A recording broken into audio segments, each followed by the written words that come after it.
കല്യാണം കഴിക്കുമ്പോൾ തന്നെ നമുക്ക് സ്വന്തമായിട്ട് തെരഞ്ഞെടുക്കാനുള്ള ഒരു സ്വാതന്ത്ര്യം അതില്ല. സ്ത്രീധനം കൊടുത്ത് കെട്ടിക്കുന്നില്ല എന്ന് പേരൻസും അയാളെ വേണ്ട എന്ന് പെൺകുട്ടികളും തീരുമാനിക്കുന്നിടത്താണ് വിവാഹം കഴിഞ്ഞ ഒരാള് ഡിവോഴ്സ്ഡ് ആയി വീട്ടിൽ വന്ന് നിൽക്കുന്നതിനകത്ത് ആളുകൾ ഒന്നും കാണേണ്ട കാര്യമില്ല.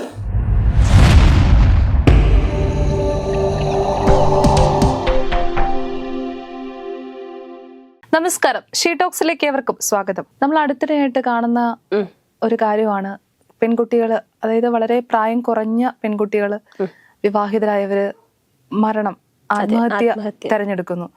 എന്തുകൊണ്ടാണ് അവര് ആത്മഹത്യ അങ്ങനെ തെരഞ്ഞെടുക്കുന്നത് എന്ന് ചോദിച്ചു കഴിഞ്ഞാൽ പലരും ചോദിക്കുന്നുണ്ട്. എല്ലാവരും നല്ല അത്യാവശ്യം എഡ്യൂക്കേറ്റഡ് ആയിട്ടുള്ള, ജീവിക്കാൻ പ്രാപ്തിയുള്ള, ബോൾഡ് ആയിട്ടുള്ള കുട്ടികളാണ്. എന്തുകൊണ്ടാണ് അവരങ്ങനെ ആത്മഹത്യ തിരഞ്ഞെടുക്കുന്നത്? എന്തുകൊണ്ടായിരിക്കും അങ്ങനെ ആത്മഹത്യ, അതായത് അത് തെരഞ്ഞെടുക്കണം എന്ന് വിചാരിച്ചിട്ടായിരിക്കില്ല അവർ പലരും അങ്ങനെ ചെയ്യുന്നത്. എന്തുകൊണ്ടായിരിക്കും? ശ്രീപ്രിയയ്ക്ക് അതിൽ എന്താണ് തോന്നുന്നത്? നമുക്കെല്ലാവർക്കും അറിയാം, വിസ്മയുടെ ആത്മഹത്യയായിരുന്നു നമ്മളെല്ലാവരും ചർച്ച ചെയ്യപ്പെട്ട ഒരു ആത്മഹത്യ എന്ന് പറയുന്നത്.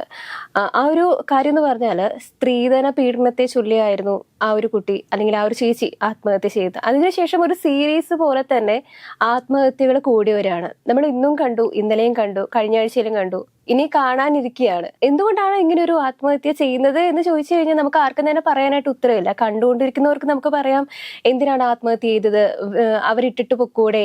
പക്ഷെ അത് ഫേസ് ചെയ്യുന്നവർക്കാണ് മനസ്സിലാവുള്ളൂ എന്താണ് അവരവിടെ ഫേസ് ചെയ്യുന്നത്. ആത്മഹത്യ ആരും തെരഞ്ഞെടുക്കുന്നതല്ലോ, അവർക്ക് അവരുടെ മാനസികാവസ്ഥയിൽ അങ്ങനെ തോന്നിപ്പോകുന്നതാണ്. പക്ഷെ അത് മാറി ഇനിയും കാണുന്ന പെൺകുട്ടികളെങ്കിലും അതിൽ നിന്ന് മാറി ചിന്തിക്കണമെന്ന് നമുക്ക് പറയാൻ പറ്റുള്ളൂ. പുറത്തു വരണം. പക്ഷെ നമുക്ക് പറയുന്ന അത്ര എളുപ്പമാണെന്ന് തോന്നുന്നില്ല. നമ്മൾ ആ സാഹചര്യത്തിലൂടെ അല്ലല്ലോ കടന്നു പോകുന്നത്. ഒരിക്കലും നമുക്ക് പുറത്തു തിരിച്ചു വാന്നൊക്കെ നമുക്ക് പറയാൻ പറ്റുള്ളൂ. പക്ഷെ തിരിച്ചു വന്നു കഴിഞ്ഞാൽ ഈ സമൂഹം എങ്ങനെ ഏറ്റെടുക്കും എന്നുള്ള കാര്യത്തിൽ അവർക്ക് സംശയം ഉണ്ടാവും. ഇപ്പൊ പറയുകയാണെങ്കിൽ നമ്മൾ ആ ഒരു കേസില് ഇപ്പോ ആ ഒരു വിവാഹ ബന്ധത്തിൽ നിന്ന് നമ്മൾ വേർവിട്ട് വന്നു എന്ന് പറഞ്ഞാൽ അവിടെ ആ പെൺകുട്ടി എന്താവുന്നത്? അവൾ അഹങ്കാരിയാണ്, അവളുടെ കുഴപ്പം കൊണ്ടായിരിക്കും പോരേണ്ടി വന്നത്. അവളായിരിക്കും പെൺകുട്ടികളായ കുറച്ച് ഒതുങ്ങി കൊടുക്കേണ്ടി വരില്ലേ നോക്കി കാണുന്നത്. പെൺകുട്ടികളെ കുറച്ച് ഒതുങ്ങി കൊടുക്കേണ്ടതായിട്ടുണ്ട്. ജീവിതം എന്ന് പറയുന്നത് ഭയങ്കര ഇതാണ്. പഴയ ആളുകൾ പറഞ്ഞ് കേട്ട് പറഞ്ഞിരിക്കുന്ന കുറെ കാര്യങ്ങളുണ്ടല്ലോ. സമൂഹം എന്ന് പറയുന്നത് വലിയൊരു ഫാക്ടറാണ്. നമ്മൾ ഇപ്പോ കല്യാണം കഴിക്കുമ്പോൾ തന്നെ നമുക്ക് സ്വന്തമായിട്ട് തെരഞ്ഞെടുക്കാനുള്ള ഒരു സ്വാതന്ത്ര്യം അതില്ല. ഇനി സ്വന്തമായിട്ട് തെരഞ്ഞെടുക്കുന്നത് 100% ശരിയായിരിക്കും നമുക്ക് പറയാനും പറ്റില്ല കേട്ടോ. ഒന്നും പറയാൻ പറ്റില്ല. ഞാൻ പണ്ട് എവിടെയോ കേട്ടിട്ടുണ്ട്, മാരേജ് എന്ന് പറയുന്ന ഒരു ലോട്ടറി അടിക്കുന്ന പോലെയാണ്, അടിച്ചു അത്രേ ഉള്ളൂ എന്ന് പറയുന്നത് പോലെ. പക്ഷെ എല്ലാവരും മാറി ചിന്തിക്കുന്നിടത്ത് അത് കുറെ അധികം വ്യത്യാസം ഉണ്ടാവും. നമ്മളിപ്പം ഈ സ്ത്രീധനം കൊടുത്ത് കെട്ടിക്കുന്നില്ല എന്ന് പേരൻസും അയാളെ വേണ്ട എന്ന് പെൺകുട്ടികളും തീരുമാനിക്കുന്നിടത്താണ് ഒരു ഇത്. പക്ഷെ പേരൻസിനെ സംബന്ധിച്ചിടത്തോളം അവർക്ക് നല്ലൊരു ഫാമിലി ലൈഫ് ഉണ്ടാവണം കുട്ടികൾക്ക് എന്നുള്ളതാണ്. പെൺകുട്ടികളെ സംബന്ധിച്ചിടത്തോളം എങ്ങനെയെങ്കിലും ജീവിച്ചു പോകണമെന്നുള്ളതാണ്. എല്ലാവരും അങ്ങനെയല്ല കേട്ടോ. ഇന്നത്തെ കാലത്ത് പെൺകുട്ടികൾ വിവാഹം വേണ്ടാന്ന് വെക്കുന്നതിന്റെ കാരണം പോലും ഇതൊക്കെയാണ് നമ്മൾ കാണുന്നത്. സത്യം, നമ്മളും കാണുന്നത് ഇതൊക്കെ തന്നെയാണ്. നമുക്ക് എന്ത് മോട്ടിവേഷൻ അല്ലെങ്കിൽ എന്ത് ഇൻസ്പിറേഷൻ ആണ് കല്യാണം കഴിക്കാനുള്ളത്? ഒരു ഇൻസ്പിറേഷനും ഇല്ല, ഒന്നുമില്ല കല്യാണം കഴിക്കാനായിട്ട്. ഇപ്പൊ നമ്മള് ഒരാളെ പ്രണയിക്കുകയാണെങ്കിലോ അല്ലെങ്കിൽ അയാൾ അറിഞ്ഞിട്ട് കല്യാണം കഴിക്കുകയാണെങ്കിലോ അയാൾ ആ കാണിക്കുന്നത് പോലെ ആയിരിക്കില്ല ലൈഫ് ലോങ് അയാളുടെ സ്വഭാവം ഉണ്ടാവുക. കുറെ കാലം കഴിയുമ്പോൾ വ്യത്യസ്തമായിട്ടായിരിക്കും. ഇനി ഹസ്ബൻഡ് കുഴപ്പമില്ലെങ്കിലും ഫാമിലിയിലോട്ട് ചെന്ന് കയറുമ്പം വേറൊരു വീട്ടിൽ നിന്ന് വന്ന പെൺകുട്ടിയാണ് എന്നുള്ളൊരു രീതിയിൽ പെരുമാറുക. ഇങ്ങനെയുള്ള കാര്യങ്ങൾ കൊണ്ടൊക്കെയാണ് ഇത്തരത്തിലുള്ള ഒരു മരണം തെരഞ്ഞെടുക്കുന്നതിലേക്ക് പെൺകുട്ടികൾ നിർബന്ധിതരാണ്. പക്ഷെ അങ്ങനെയല്ല ഒരിക്കലും ചെയ്യേണ്ടതെന്നാണ് നമുക്ക് പറയാനുള്ളത്. പക്ഷെ നമുക്കത് പറയാനേ പറ്റൂ. ഒരുപാട് പെൺകുട്ടികളുടെ കാര്യങ്ങളുണ്ട്. നമ്മളിപ്പോ കാണുന്ന പെൺകുട്ടികളെല്ലാം ഒരു ബിലോ 35 ആണ്. മാത്രമല്ല നല്ല കാണാനും അത്യാവശ്യം തിരക്കേടില്ലാത്ത കുട്ടികളാണ്, കാണാൻ നല്ല കുട്ടികളാണ്. പക്ഷെ എന്നിരുന്നാലും ഈ ഒരു സംഭവം ഉണ്ടാകുന്നത് വളരെയധികം വിഷമമാണ്. സ്ത്രീധനം മാത്രമല്ല, സൗന്ദര്യം പോരാ, വിദ്യാഭ്യാസം പോരാ. വിവാഹത്തിന്റെ മാനദണ്ഡം സൗന്ദര്യം, ജാതി, മതം, അതുപോലെ തന്നെ പഠിപ്പ്, വിദ്യാഭ്യാസം, ഇതൊക്കെ മാർക്കറ്റിൽ വിറ്റഴിക്കപ്പെടുന്ന സാധനമായിട്ട് ഒരു കല്യാണം മാറുകയാണ്. ഇപ്പൊ പറയുകയാണെങ്കിൽ എത്രയൊക്കെ വിദ്യാഭ്യാസം ഉണ്ടെങ്കിലും സൗന്ദര്യം ഉണ്ടെങ്കിലും കാശിന്റെ മുന്നിൽ അതൊന്നും ഇല്ല. അതുകൊണ്ട് അങ്ങനെ ഒരു ഫാക്ടറും ഉണ്ട്. ഇപ്പം പൈസ കുറവായി എന്തായാലും സ്ത്രീധനം എന്ന് പറയുന്ന ഒരു കാര്യം വരുന്നത് തന്നെ പണമാണല്ലോ അതിനകത്തെ പ്രധാനപ്പെട്ട കാര്യം എന്ന് പറയുന്നത്. അല്ലെങ്കിൽ അതിന് അങ്ങനെ ഒരു ഘടകത്തിന്റെ ആവശ്യമില്ലല്ലോ. അത് കൊടുക്കാതിരിക്കുകയും മേടിക്കാതിരിക്കുകയും ചെയ്യും. കൊടുക്കുന്നതും തെറ്റ് തന്നെയാണ് സത്യം പറഞ്ഞാൽ. പിന്നെ ഒരു കാര്യമുള്ളത് എന്താന്ന് വെച്ച് കഴിഞ്ഞാൽ, ഇപ്പം എന്റെ മാതാപിതാക്കള് അവർക്കുള്ളത് എനിക്കും എനിക്ക് സഹോദരനാണുള്ളത്, സഹോദരനുമാണ് കൊടുക്കേണ്ടത്. അവർക്കത് കൊടുക്കാതെ വേറൊരാൾക്ക് കൊടുക്കാനില്ലല്ലോ. അപ്പൊ സ്വാഭാവികമായിട്ട് അവരത് കൊടുക്കും. പക്ഷെ ഇതിനെ കണക്ക് പറഞ്ഞു വാങ്ങുക, അല്ലെങ്കിൽ 100 പവൻ സ്വർണ്ണം ഉണ്ടെങ്കിലാണ് മകളെ കിട്ടുള്ളൂ എന്ന് പറയുമ്പോൾ അത് നോ പറയാൻ പഠിക്കണം. മക്കൾ അങ്ങനെ നിൽക്കണമെങ്കിൽ നിന്ന് പോട്ടെ എന്ന് വിചാരിക്കണം. അതെ, മക്കളും അതുപോലെ തന്നെ അങ്ങ് വിചാരിക്കണം. ഇപ്പോ 100 പവന്റെ കാര്യം പറഞ്ഞപ്പോ കഴിഞ്ഞ ആഴ്ചയിൽ ചെന്നൈയിൽ വെച്ചിട്ടൊരു സംഭവം ഉണ്ടായിട്ടുണ്ടായിരുന്നു. ചേച്ചി അറിഞ്ഞു തോന്നുന്നത് 100 പവനും ഒപ്പം തന്നെ 75 ലക്ഷം രൂപയുടെ കാറ് കൊടുത്തിട്ടും അദ്ദേഹത്തിന് അത് പോരാ എന്ന് പറഞ്ഞിട്ടായിരുന്നു കല്യാണം കഴിഞ്ഞ് 3-ാമത്തെ ദിവസം 4-ാമത്തെ ദിവസം ആ പെൺകുട്ടി ആത്മഹത്യ ചെയ്തത്. മാതാപിതാക്കൾ വളരെ കഷ്ടപ്പെട്ടാണ് ഈ പൈസ ഉണ്ടാക്കുന്നത്.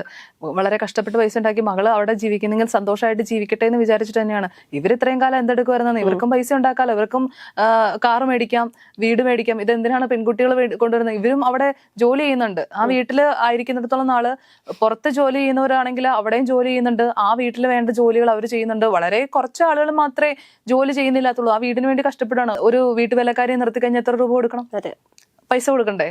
അപ്പോ ഈ സ്ത്രീകൾ ചെയ്യുന്ന ജോലിക്ക് ഒരു വേതനം നിശ്ചയിക്കാൻ പറ്റാത്തിടത്തോളം കാലം അവരവിടെ പണിയെടുത്തോണ്ടിരിക്കുകയാണ്. അപ്പോ നമ്മളിങ്ങനെ ഈ സ്ത്രീധനം കൊടുക്കുന്ന കുറെ കാശ് കൊടുക്കുകയും ചെയ്യുന്നുണ്ട്, വീണ്ടും നമ്മളവിടെ പണിയെടുക്കുകയും ചെയ്യുന്നുണ്ട്. പണിയെടുക്കുന്ന ഒരു പണിയാണെന്നൊന്നും ഞാൻ പറയുന്നില്ല കേട്ടോ. കാരണം നമ്മുടെ കുടുംബമാണ്, നമ്മൾ അതിന് വേണ്ടിയിട്ട് നമ്മൾ അതിനു വേണ്ടിയാണ് ജീവിക്കുന്നത് തന്നെ. നമ്മളാണത് രൂപപ്പെടുത്തിയെടുക്കേണ്ടത്. പെൺകുട്ടികൾ മാത്രമല്ല, ആ കുടുംബമായിരിക്കുന്ന എല്ലാവരും അതിനകത്ത് ഇൻവോൾവ് ആണ്.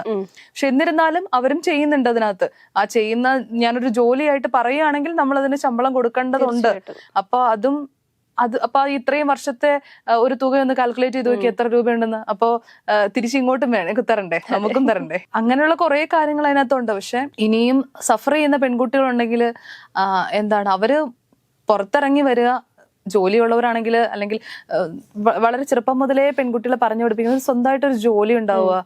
പിന്നെ ഒരു കാര്യമുണ്ട്, ജോലി ഉണ്ടെങ്കിലും കല്യാണം കഴിഞ്ഞ് കഴിയുമ്പോൾ ജോലി ചെയ്യാനുള്ള അനുവാദം നമ്മൾക്ക് വേണ്ട അവസ്ഥയുണ്ട്.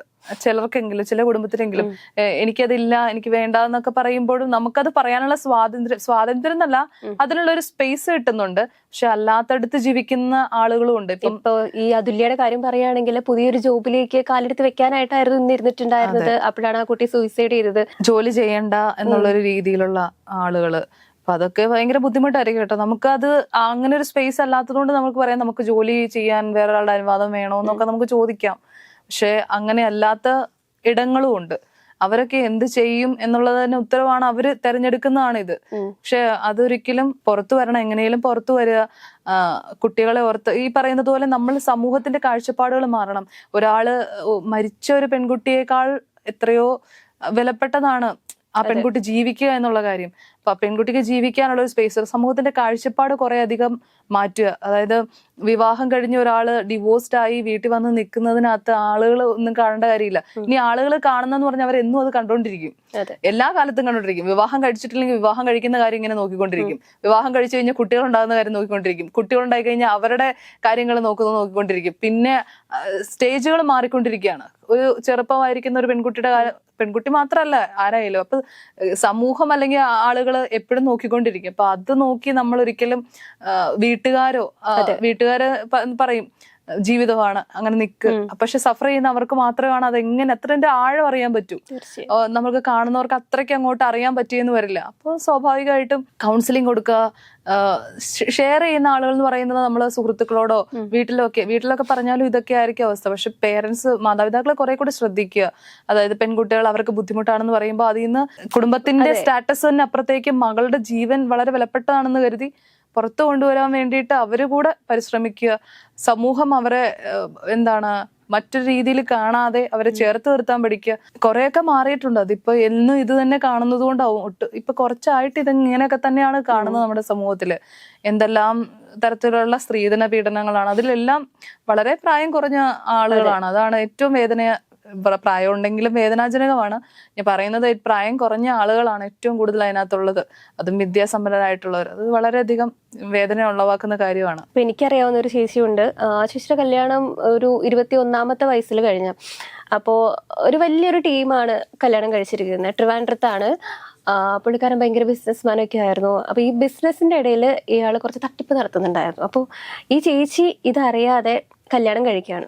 ഫാമിലി എല്ലാവരും നിർബന്ധിച്ച, ചേച്ചി പറഞ്ഞ ഈ റിലേഷൻ വേണ്ട, വേറെ റിലേഷൻ മതി എന്നൊക്കെ പറഞ്ഞിട്ട് കല്യാണം കഴിച്ചതാ. കല്യാണം കഴിച്ചു. 1 വർഷത്തിനുള്ളിൽ പുള്ളി എന്ത് ചെയ്തു, ചേച്ചിയുടെ കയ്യിൽ നിന്ന് ചെക്ക് ബുക്ക് സൈൻ ചെയ്ത് വാങ്ങിച്ചിട്ട് പുള്ളിയുടെ പേരിൽ, ചേച്ചിയുടെ പേരിൽ കുറേ പൈസ അവിടെ നിന്ന് ഇവിടെ നിന്നൊക്കെ വാങ്ങി. എന്നിട്ട് എന്ത് ചെയ്തു, പുള്ളി സൂയിസൈഡ് ചെയ്തു.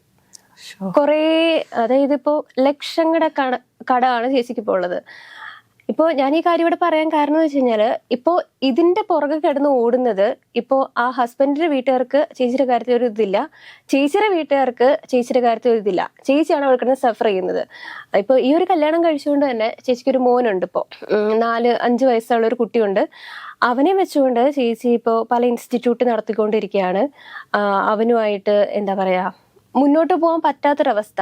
എന്ത് ചെയ്യണം ഏത് ചെയ്യണം എന്നൊന്നും ചേച്ചിക്ക് അറിയാൻ പാടില്ല. അപ്പോൾ വീട്ടുകാരുടെ അടുത്ത് പറയുമ്പോൾ ചേച്ചിക്ക് 2 അനിയന്മാരാണുള്ളത്. അനിയന്മാരുടെ ഭാവി നീയാണ് നോക്കേണ്ടത്, നീ ആയി നിന്റെ പാടായി, നീ എന്തെങ്കിലും ചെയ്യ്, അനിയന്മാരെ നോക്കണ്ട, അവർക്ക് ഭാവിയില്ലേ, നീ വേണേ വേറെ കല്യാണം കഴിക്കുക, അങ്ങനത്തെ ഒരു മൈൻഡുള്ള വീട്ടുകാര്. ചേച്ചി ഇവിടെ കിടന്ന് സഫർ ചെയ്യുന്നു.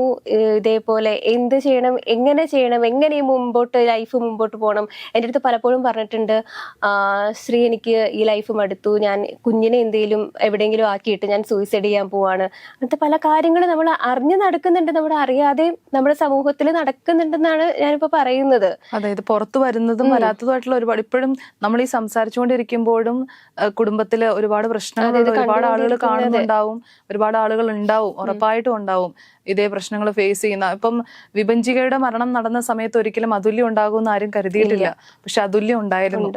അതാണ് അതുപോലെ തന്നെ മറ്റൊരാൾ ഇവിടെയും ഉണ്ട്. ഇതിൽ മാറണമെന്നുണ്ടെങ്കിൽ ഒരു ശക്തമായ നിയമമുണ്ട് ശരിക്കും പറഞ്ഞ.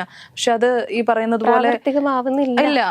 ഇത്രയും സ്വർണം ഇതും കൊടുത്ത് കെട്ടിച്ചു വിടരുത്. ഒരു മകൾക്കൊരു ജോലിയാണ് പ്രധാനം. ആ ജോലിക്ക് പോകാൻ എന്നും സാധിക്കുന്നിടത്ത് ആയിരിക്കുക എന്നുള്ളത് സ്ത്രീകൾ തീരുമാനിക്കേണ്ട ഒരു കാര്യമാണ്. പറ്റാത്ത സാഹചര്യങ്ങൾ ഉണ്ടാവും, എന്തെങ്കിലും അസുഖങ്ങളോ അപകടങ്ങളോ എന്തെങ്കിലും ബുദ്ധിമുട്ടുകളോ ഒക്കെ ഉണ്ടാവുമ്പോൾ ഓക്കെ, അപ്പോഴും ചേർത്ത് നിർത്താൻ ഒരാളുണ്ടെങ്കിൽ മാത്രമേ നമുക്ക് പറ്റുള്ളൂ. അതൊക്കെ ഈ പറയുന്നത് പോലെ അത് എന്താ പറയാ, ഭാഗ്യവും നമുക്ക് അതിനെ പറയാൻ പറ്റില്ല, വിധിന്ന് നമുക്ക് അതിനെ പറയാൻ പറ്റില്ല, അത് നിർവചിക്കാൻ പറ്റത്തില്ല അതെങ്ങനെയാണെന്ന്. ഇപ്പൊ ചില ഫാമിലീസിലാണെങ്കിൽ ഹസ്ബൻഡും വൈഫും ഒക്കെ ആണെങ്കിൽ അവരുടെ ഫാമിലി ആയിരിക്കും, പെങ്ങളായിക്കോട്ടെ ഇടയ്ക്ക് വന്ന് കുത്തിത്തിരിപ്പ് ഉണ്ടാക്കുക, അതുപോലെ അമ്മായിമ്മ ആയിക്കോട്ടെ, അങ്ങനത്തെ കുറച്ച് രണ്ടുപേര് ഒരുമിച്ച് താമസിക്കുമ്പോൾ ചിലയിടങ്ങളിൽ കുഴപ്പമുണ്ടാവില്ല, പക്ഷെ മൊത്തത്തിൽ വന്നു കഴിയുമ്പോൾ അത് വലിയ പ്രശ്നമാകുന്നു. ചിലപ്പോൾ മൊത്തത്തിലാണെങ്കിൽ രണ്ടുപേരും ഉള്ളപ്പോ പ്രശ്നം എന്താ പല പ്രശ്നങ്ങളാണ് കുടുംബത്തില്. അപ്പൊ ഈ ജീവിതത്തിൽ ഇങ്ങനെ പ്രതിസന്ധികളും പ്രശ്നങ്ങളും ഒക്കെ ഉണ്ടാകുമ്പോൾ മരണം തെരഞ്ഞെടുക്കാതിരിക്കുക എന്നത് നമുക്ക് പറയാൻ പറ്റൂ.